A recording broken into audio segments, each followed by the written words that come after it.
विक्की के मना करने के बावजूद रॉकी नहीं मानता है और वह अकेले ही कब्रिस्तान की ओर चल देता है। कब्रिस्तान का दरवाजा खोलता है और अंदर चला जाता है। वह उस पेड़ की ओर भी देखता है जिस पर सोनिया को सर कटी हुई उल्टी लाश दिखी थी। रॉकी खड़े होकर उस पेड़ की ओर देखता है। तभी एक अदृश्य हाथ उसके पैरों को जकड़ लेता है और रॉकी डर जाता है और जोरों से चिल्लाने लगता है, बचाओ बचाओ, छोड़ दो मुझसे गलती हो गई, मैं फिर कभी यहाँ दोबारा नहीं आऊंगा।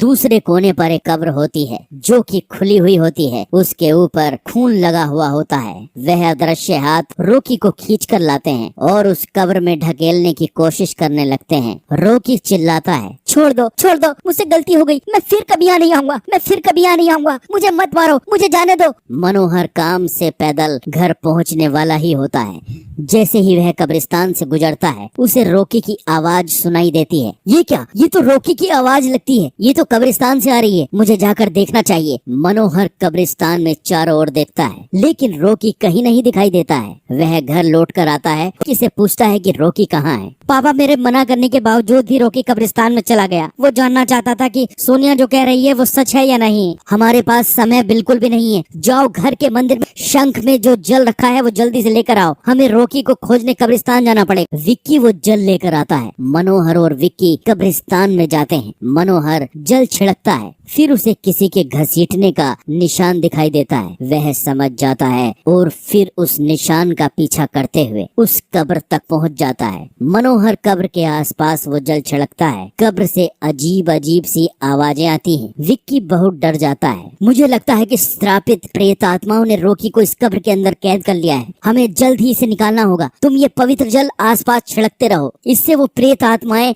कोई नुकसान नहीं पहुंचा पाएंगी। मैं कब्र को खोलने की कोशिश करता हूँ। मनोहर उस कब्र को खोलने की बहुत कोशिश करता है। अंत में वह कब्र खुल जाती है। उसके अंदर रॉकी लथपथ बेहोश पड़ा होता है। मनोहर रॉकी को लेकर हॉस्पिटल जाता है। उसकी हालत बहुत गंभीर होती है। उस दिन के बाद मनोहर उस घर को छोड़कर शहर से दूर एक दूसरे घर में अपने पूरे परिवार के साथ रहने चला जाता है।